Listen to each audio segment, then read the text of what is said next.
Throughout the campaign, most politicians that I talk to say it's difference in substance, difference in style, difference in philosophy between parties. It's nothing personal most of the time. Kinder Morgan, good example. Your government obviously approves of it and has voted in favor of it. The NDP would prefer to eliminate it in favor of what they call sustainability, a sustainable energy source. Where are the differences? Are those the basic differences, or the differences between the two philosophies? I sure wish that talking about philosophies was going to be what we debated during this campaign. And for my part, I am going to do that. I am going to talk about why we fought for the 5 conditions when it came to Kinder Morgan. We got them $1.5 billion in new money from the feds for marine protection, as an example. And when it was approved, British Columbia got a big win out of it. So I'd like to talk about that. And I can talk about why the NDP wanted to oppose and continue to oppose all the jobs that would go with Kinder Morgan. Let's talk about LNG. We're fighting for that. The NDP want to shut down LNG. Let's talk about Site C. The NDP want to shut down Site C. I mean, what I think we should have in our democratic process is exactly what you've said. Let's have a philosophical debate about the things that we believe in. I can do that because we've got a platform, we've got ideas, we've got a strong record of delivering on those ideas, and it's very, very different from what the opposition is proposing. There is a reason they're running ads where they don't talk about any ideas. It's because they don't have a plan for British Columbia. Federal government is in the process of announcing when marijuana will be legalized in the country, I believe July 1st of next year.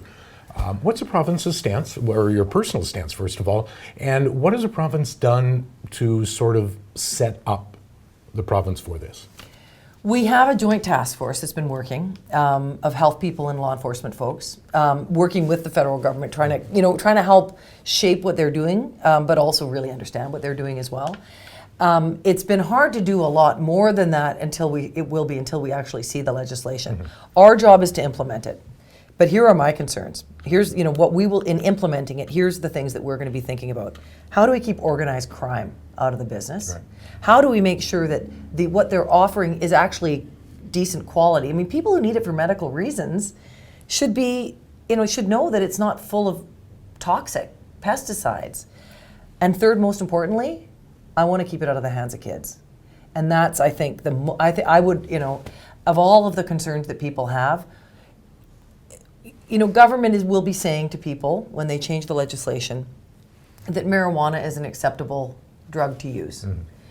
We need to make sure that in the court, when the federal government decides to do that kids don't get the wrong message. It is not okay for kids to use marijuana. Their brains are growing still, and it can affect that profoundly for the rest of their lives. So, we've got our principles set out, and we're going to see the federal legislation, and then we will design a method of, allowing it to be sold that respects those 3 principles. Are you personally on board? I do feel a bit like the war was lost. Mm-hmm. So, and the problem with fighting a losing war is that organized crime gets to take it over. There's no limits on whether or not kids can get it, and the quality of it is unknown for people who need it. So, the federal government is doing it, and we're going to make sure that we bring it to British Columbians in a way that I think respects the values of the people here. As we get ready to wrap this up, let's take it back to the election. One poll suggesting, again, that homelessness, housing, the key issues for them in this campaign. Do you agree, or do you see the campaign and the issues as being something different? I think the most important issue for people is always jobs. Mm-hmm. Because if you don't have a job, you can't afford a place anywhere to live, no matter what. I mean, it all starts with a job. It's so you can look after the people that you love. And that's food on the table for yourself and your family. It's being able to afford to pay the rent or the mortgage and be able to afford a car or transportation. That's what a job is. So to me, the single most important thing that government can do, create the environment for jobs to grow. We've done that. 220,000 new jobs, since we introduced the jobs plan, and lowest unemployment compared to the rest of Canada since 1961. So I think that's where it begins. And then we also need to think about how life is becoming more expensive for people. Housing is a big part of that, for sure. So, the home program, we've had over 1,000 people take us up on that. We are, one of the problems people have buying a home is if they can get approved for a mortgage, they can't afford the down payment for their house, because like 50 grand for a down payment in after-tax income is a lot of money. So we will lend people up to $37,500 for their first home. We've had 1,000 people take us up on that. Most of those people have moved out of rental housing, opening up more rental housing for people, and we're turning people into homeowners. So the foreign tax, the tax on luxury homes, the removing the property purchase tax for most homes up to $750,000, and now the home loan program. All of those are going to support people getting into a cheaper house or a more affordable house.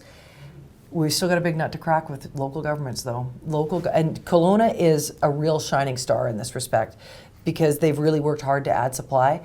But if there's a shortage of housing on the market, the price is going to go up. And only municipal governments control how many houses get built. So that's a big part of the problem we've still got to address. Last thing I want to ask you, you talk about jobs, the well-paying jobs, obviously. The $15 an hour minimum wage is being talked about by the NDP, the BC Fed, and a number of employees in the province. Is that something that you believe is sustainable? Because I know we're down, $11 or thereabouts an hour. Is that something that's sustainable in your belief? In September, we are going to be third or fourth in the country in terms of minimum wage. So we're going to be in the top half when it comes to the rates that we pay. We've raised it 4 times since I've been Premier. And I think what we've seen in other places where they've introduced a $15 minimum wage is we've seen prices on everything go up. So your coffee from Timmy's, it's a little bit more expensive now. Everything you buy in a restaurant, all of those jobs where people are employed at minimum wage, prices will go up for consumers. So you have to ask yourself, is that the way to address the problem? I would say, being third or fourth in the country for minimum wage isn't bad.